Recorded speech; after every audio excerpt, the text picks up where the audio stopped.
अगर मान लीजिए कि किसी व्यक्ति की टेलीफोन पर हुई बात को रिकॉर्ड कर लिया बिना उस व्यक्ति के परमिशन की जिसकी बात वो रिकॉर्ड कर रहा है, तो क्या ये कानून में इसका अपराध माना जाएगा या कानून का उल्लंघन माना जाएगा? मान लीजिए कि दो व्यक्ति आपस में एक दूसरे से मोबाइल फ़ोन पर बात कर रहे हैं। अब दोनों में से किसी ने दूसरे वाले सामने वाले की बात को फ़ोन पे रिकॉर्ड कर लिया बिना उसको बताए, बिना उससे पूछे, और किसी ऐसे फोरम पे, किसी ऐसे व्यक्ति के सामने उस रिकॉर्डेड टेलीफोनिक वार्तालाप को रख दिया कि हमारे इनके बीच इस विषय को लेकर ये बातें हुई थी। तो क्या ये अपराध माना जाएगा या ये एविडेंस के रूप में, क्या इसको साक्ष्य के रूप में इसको मान्यता दी जाएगी, क्या मान्यता प्रदान की जाएगी कि जो ये अवैध रूप से जो फ़ोन कॉल रिकॉर्ड की गई है,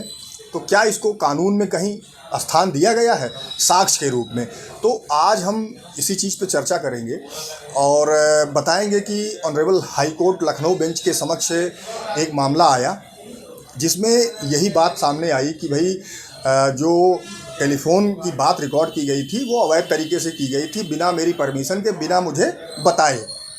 परंतु हाई कोर्ट ने इस पर कुछ निर्णय दिया, वो हम आज आपको बताएंगे कि अवैध रूप से अगर किसी की टेलीफोनिक वार्तालाप को रिकॉर्ड कर लिया जाता है तो वो सही माना जाएगा या गलत होगा। देखिए, जब दो व्यक्ति एक दूसरे से मोबाइल फ़ोन पर या टेलीफोन पर बात करते हैं तो हो सकता है कि कोई महत्वपूर्ण मुद्दा हो जिसको वो लोग डिस्कस कर रहे हों, लेकिन दोनों में से किसी एक व्यक्ति ने सामने वाले की जो बात है उसको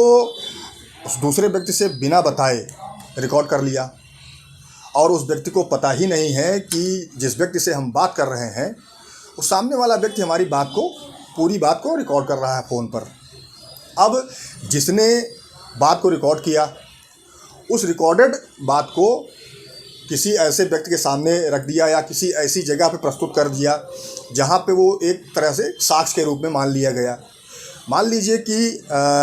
दो व्यक्ति कोई षड्यंत्र कर रहे हैं, कोई कॉन्स्पिरेसी कर रहे हैं और आपस में टेलीफोन पे बात कर रहे हैं, और वो बात कहीं पे रिकॉर्ड हो गई, किसी ने उस बात को रिकॉर्ड कर लिया और पुलिस के समक्ष या न्यायालय के समक्ष उस रिकॉर्डेड टेलीफोनिक कन्वर्सेशन को रख दिया कि साहब इनके बीच कॉन्स्पिरेसी करने के लिए ये बातें हुई थी। तो क्या वो चीज़ें अवैध मानी जाएगी, गैर कानूनी मानी जाएंगी? तो ऑनरेबल इलाहाबाद हाई कोर्ट के समक्ष ऐसा ही एक मामला आया जिसमें ये बात सामने आई कि जो टेलीफोनिक कन्वर्सेशन एक दूसरे की रिकॉर्ड की गई वो अवैध तरीके से की गई, बिना परमिशन के, बिना बताए। लेकिन ऑनरेबल हाई कोर्ट ने इस पर निर्णय ये दिया कि अवैध रूप से अगर कोई बात रिकॉर्ड की जा रही है, कोई टेलीफोनिक कन्वर्सेशन रिकॉर्ड किया जा रहा है बिना बताए, बिना पूछे, बिना उस व्यक्ति की जानकारी के जिसकी बात को रिकॉर्ड किया जा रहा है, तो वो भी साक्ष्य के रूप में माना जाएगा। यानी कि अवैध रूप से अगर किसी की मोबाइल फ़ोन पे वार्तालाप को किसी व्यक्ति ने रिकॉर्ड कर लिया तो वो साक्ष्य के रूप में वैध माना जाएगा, वो अवैध नहीं माना जाएगा। मामला ये था कि सेंट्रल ब्यूरो ऑफ इन्वेस्टिगेशन यानी सीबीआई ने एक भ्रष्टाचार का मामला दर्ज किया। उसमें दो लोगों की बात, यानी कि जो व्यक्ति हाई कोर्ट गया उसकी बात और सामने वाले की बात को सीबीआई ने रिकॉर्ड कर लिया और न्यायालय के समक्ष एज ए एविडेंस उसको पेश कर दिया। अब इसमें जो व्यक्ति यानी कि जो पिटिशनर था, जो रिवीजन करता था, जो हाई कोर्ट गया, वो है महंत राम प्रसाद त्रिपाठी। इनकी रिवीजन पिटीशन जो है वो ऑनरेबल हाई कोर्ट के समक्ष गई, जिसमें ये बात सामने आई कि भाई जो हमारे दो व्यक्तियों के बीच की जो बातें सीबीआई ने बिना पूछे या बिना बताए अवैध तरीके से रिकॉर्ड कर ली और उसको साक्ष्य के रूप में पेश कर दिया न्यायालय के समक्ष, तो इसको साक्ष्य के रूप में मान्यता नहीं देनी चाहिए, क्योंकि ये जो बातें रिकॉर्ड हुई वो अवैध तरीके से थी, बिना हमारी परमिशन के थी।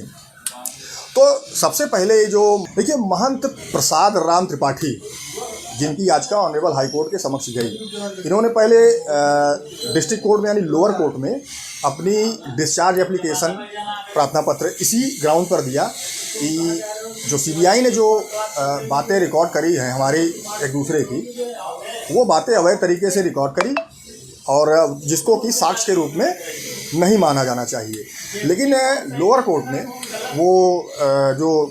डिस्चार्ज एप्लीकेशन थी, उन्मोचन प्रार्थना पत्र था, उनका खारिज कर दिया। उस लोअर कोर्ट के ऑर्डर के अगेंस्ट में ये महंत प्रसाद राम त्रिपाठी थे, ये ऑनरेबल हाई कोर्ट गए थे। आरोप ये था कि फतेहगढ़ कैंटोनमेंट बोर्ड में एक बिल पास कराने के लिए तो जो ये महंत प्रसाद राम त्रिपाठी थे, इन्होंने वहाँ कैंटोनमेंट बोर्ड के जो सीईओ थे उनसे कुछ टेलीफोन पर वार्तालाप करी थी कुछ रुपए के लेन देन के बारे में, जिसको सीबीआई ने रिकॉर्ड कर लिया था। अब इसमें हैदर अली हैं जिन्होंने सीबीआई में शिकायत करी थी, वो कंप्लेनेंट थे। सीबीआई ने इसका पूरा इन्वेस्टिगेशन किया और महंत प्रसाद राम त्रिपाठी को इसमें एक्यूज के रूप में चार्जशीटेड कर दिया। तो इसी मुद्दे पर जब लोअर कोर्ट यानी कि डिस्ट्रिक्ट कोर्ट ने जब उनका उन्मोचन प्रार्थना पत्र यानी कि जो डिस्चार्ज एप्लीकेशन थी उनकी, जिस ग्राउंड पर गए थे कि भाई जो टेलीफोनिक कन्वर्सेशन जो न्यायालय के समक्ष सीबीआई ने पेश किया वो गलत है, वो गलत तरीके से इन्होंने रिकॉर्ड किया, अवैध है वो। तो ऑनरेबल हाई कोर्ट के समक्ष गया। ऑनरेबल हाई कोर्ट ने भी कहा कि भाई देखिए, अगर गलत तरीके से, अवैध तरीके से किसी के मोबाइल फ़ोन की या किसी के टेलीफोन की बात को रिकॉर्ड किया जा रहा है और किसी महत्वपूर्ण मुद्दे में वो साक्ष्य के रूप में काम आ सकता है,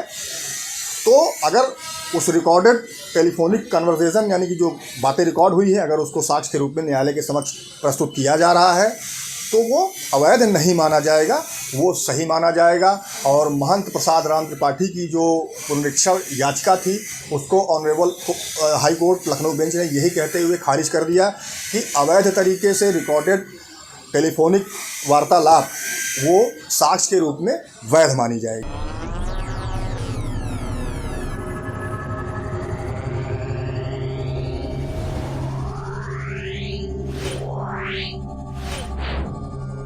Yeah.